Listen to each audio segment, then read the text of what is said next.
तो बच्चों आप सभी का स्वागत है गुरु कृपा क्लासेस में। और काफ़ी लंबे टाइम के बाद हम मिल रहे हैं। तो आज हम करेंगे एक्सरसाइज 8.2 का क्वेश्चन नंबर 2। क्वेश्चन नंबर 2 है 2 tan 30 upon 1 plus tan square 30। तो बच्चों इस क्वेश्चन को करने के लिए हम लोगों को जो आप लोगों को टेबल दिखाई दे रहा है, ट्रिग्नोमेट्रिक टेबल, इस टेबल को हम लोगों ने लर्न करके रखना है। अगर आप लोगों को इसकी वैल्यू याद होगी तभी आप इस क्वेश्चन को कर सकते हो। अगर आपको इसकी वैल्यू याद नहीं है तो ये क्वेश्चन करना बहुत ही मुश्किल है। और अगर आपको इनकी वैल्यू याद है तो आप इजीली इसको कर सकते हो। तो अब हम क्या करेंगे, 2 इंटू tan 30 की वैल्यू कितनी है बच्चों हमारे पास, 1/√3। ओके, देन अपॉन में आ जाएगा 1 plus again tan square 30 is 1/√3 का whole square. So we will get how much. अब हम क्या करेंगे, न्यूमिनेटर से न्यूमिनेटर को मल्टीप्लाई, डिनोमिनेटर से डिनोमिनेटर को मल्टीप्लाई। अब ऐसा नहीं होगा कि आप 2 से √3 को मल्टीप्लाई कर दें, ऐसा नहीं होगा। So we will write 2/√3 upon 1/1 plus 1/√3 का होल स्क्वायर। तो ये आ जाएगा बच्चों हमारे पास 1 प्लस 1/3। तो बच्चों अब हमने क्या करना है, जो हमारे पास डिनोमिनेटर है उसका अब हम क्या कर देंगे, एलसीएम लेंगे और आंसर को फाइंड करने की कोशिश करेंगे। तो मैंने आप लोगों को पहले भी बताया था कि इन क्वेश्चंस को करने के लिए हम लोगों को क्या करना होता है, जो भी tan 30 या जो भी वैल्यूज़ दी हमें उनको हमने डालना है। तो अब हमारे पास क्या आएगा, 2/√3। और इसको हम क्या करेंगे, किसी भी नंबर के डिनोमिनेटर में अगर कोई एक नंबर और 1 हो तो हम क्या करेंगे, सिंपली उनको क्रॉस मल्टीप्लाई कर देंगे। सो वी विल गेट 3 1 ज़ा 3, 1 1 ज़ा 1। So we will get 4/3। आप ध्यान से देखिए, अब हमारे पास क्या है, एक rational number, numerator denominator, numerator denominator. तो डिनोमिनेटर क्या करेगा, आपके न्यूमिनेटर को मल्टीप्लाई, न्यूमिनेटर करेगा डिनोमिनेटर को multiply. So we will get 2 3 ज़ा 6 और 4 इंटू √3 डेट इज़ 4/4√3। तो फाइनल आंसर आ गया बच्चों हमारे पास कितना आ गया, 3 2 ज़ा 6 upon 4√3।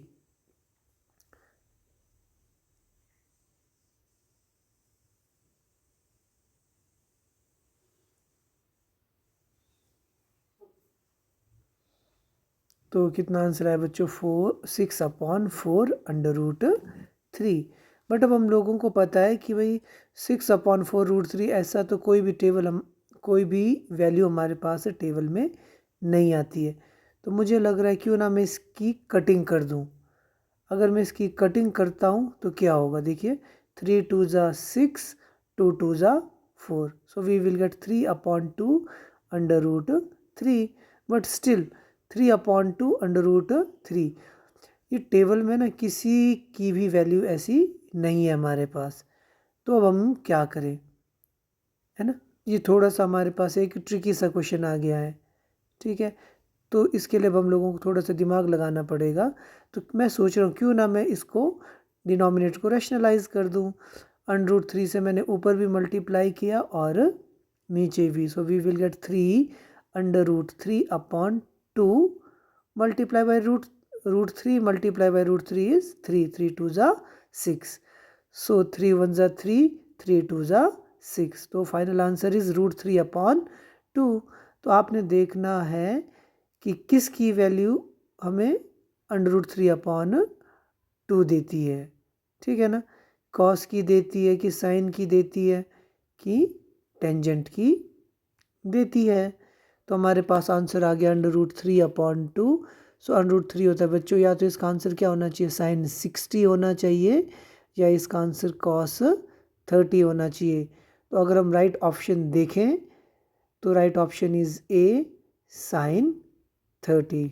That's it. So let us move to next question. So next question is 2 tan 30 upon 1 minus 2 tan square 30। So tan 30 की वैल्यू कितनी होती है बच्चों हमारे पास 1/√3। तो 1 minus tan square 30 that is 1/√3 का होल स्क्वायर। तो हमारे पास कितनी आ गई वैल्यू बच्चों 2 1 ज़ा 2 √3 का √3 अपॉन में आ गया 1 माइनस 1/3। हमने क्या करना है कल भी बात की थी जब अपॉन में 3 और 1 हो तो सीधा हम क्या कर देंगे इसको क्रॉस मल्टीप्लाई। सो 3 1 ज़ा 3 1 1 ज़ा 1 तो 3 माइनस 1 इज़ 2 2/3।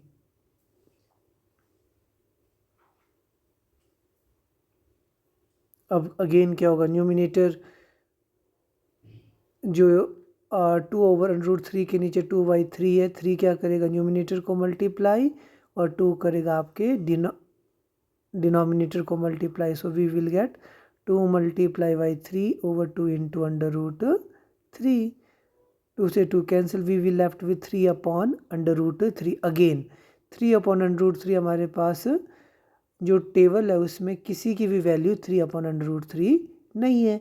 तो हम क्या करेंगे जो प्रीवियस क्वेश्चन की तरह इसके डिनोमिनेटर को क्या कर देंगे रैशनलाइज कर देंगे। So we will get 3/√3 upon 3/√3 into √3 is 3। So 3 से 3 बच्चों हमारा क्या हो जाएगा cancel out. So finally we will left with √3।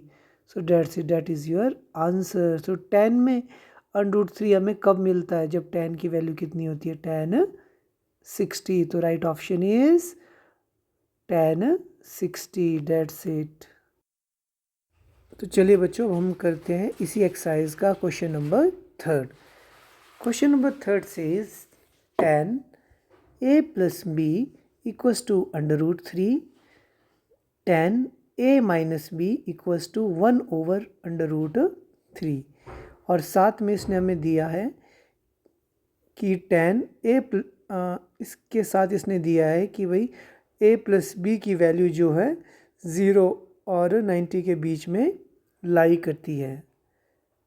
और अब हम लोगों को इसने बोला है कि आपने क्या करना है a और b की वैल्यू को फाइंड करना है। ठीक है जी। वैसे तो अगर हम +1 2 के हिसाब से बात करें तो हमारे पास tan a प्लस बी का एक फार्मूला होता है अलग से और tan a माइनस बी का भी फार्मूला होता है उसके थ्रू भी हम इस क्वेश्चन को कर सकते हैं। बट अब यहाँ पे हम इस क्वेश्चन को इतना कॉम्प्लिकेटेड नहीं करेंगे और हम सिंपली इस क्वेश्चन को सॉल्व करने की कोशिश करेंगे। तो हमें दिया गया है tan a plus B equals to √3। तो अब मुझे ये देखना है कि tan √3 मतलब हमें देखना है कि tan की वैल्यू √3 कब होती है। अगर मैं ध्यान से देखूं tan की वैल्यू √3 कब होती है हमारे पास जब tan हमारे पास कितना होता है tan 60। इसका मतलब √3 की जगह मैं क्या लिख सकता हूँ tan 60। ठीक है जी। आई होप आपको समझ में आ गया होगा यहाँ तक।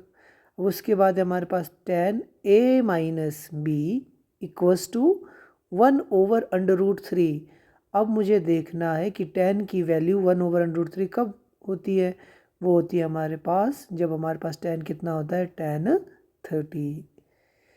अब हमने क्या करना है राइट हैंड साइड और लेफ्ट हैंड साइड में देखूं तो tan मुझे दिख रहा है tan से tan मैं क्या कर दूंगा कैंसिल आउट कर दूंगा। So we will left with a plus B equals to 60 and a minus B equals to 30। अगर आप ध्यान से देखो तो ये हमारे पास एक लीनियर इक्वेशन बन गई है। लीनियर इक्वेशन इन 2 वेरिएबल्स जहाँ हम पढ़ते थे ना पहले 3rd चैप्टर में भी हमने पढ़ा हुआ है x plus Y is equal to something x minus Y is equal to something. तो उसको हम क्या करते थे या तो सब्स्टिट्यूशन मेथड से सॉल्व करते थे या तो हम क्या करते थे उसको एलिमिनेशन मेथड से। तो मुझे लगता है कि एलिमिनेशन मेथड से इस क्वेश्चन को सॉल्व करना बड़ा ही आसान रहेगा। तो एलिमिनेशन मेथड हम लोगों को क्या बोलता था कि किसी भी एक वेरिएबल को जिसको आपने एलिमिनेट करना है उसको आपने क्या करना है उन वेरिएबल्स को सेम बनाना है ना। और उसके बाद हम क्या करते थे अगर वो सेम बन जाते हैं तो उसके बाद हम देखते थे कि उनका साइन कैसा है। अगर उनके साइन ऑपोजिट होंगे तो हम उन दो इक्वेशंस को क्या करते थे, ऐड कर देते थे। और अगर हम यहाँ पे देखें तो इस केस में अगर मैं बी को एलिमिनेट करना चाहूँ तो इन दोनों के साइन कैसे हमारे पास डिफरेंट है, तो मैं डायरेक्ट कर सकता हूँ कि adding equation number 1 and equation number 2। आप डायरेक्ट भी कर सकते हो, इसको ज़्यादा कॉम्प्लिकेटेड बनाने की ज़रूरत हमें नहीं है, ठीक है ना। तो अब हम क्या करेंगे, मैं लिख दूंगा adding equation number 1 and equation number 2। अगर मैं दो इक्वेशंस को ऐड कर रहा हूँ इट मीन्स उनके साइंस चेंज नहीं होंगे। तो a + a 2a, तो 60 + 30 90, तो a की वैल्यू आ गई बच्चों हमारे पास कितनी आ गई 45।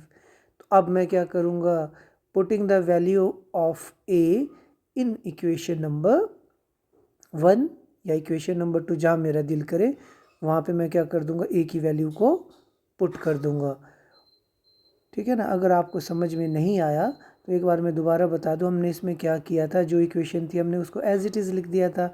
जो √3 था उसकी जगह tan 60, 1/√3 की जगह tan 30 लिख दिया। tan से tan को कैंसिल आउट, और अब हमारे पास क्या थी, दो लीनियर इक्वेशंस मिल गई थी। उसको हमने क्या किया, एलिमिनेशन मेथड की हेल्प से सॉल्व कर दिया, और एक वेरिएबल मीन्स हमने a की वैल्यू को फाइंड कर दिया। अब मैंने क्या करना है, इस a की वैल्यू को किसी भी एक इक्वेशन में पुट कर देता हूँ। तो मैं लिखता हूँ putting the value of a in equation number 1। So we will get a + b = 60, so 45 + b = 60। So b की वैल्यू कितनी आ जाएगी, 60 - 45, that is b = 15, that's it. तो हमें क्या था, a और v की वैल्यू को फाइंड करना था। आई होप आप सभी को ये क्वेश्चन समझ में आ गया होगा।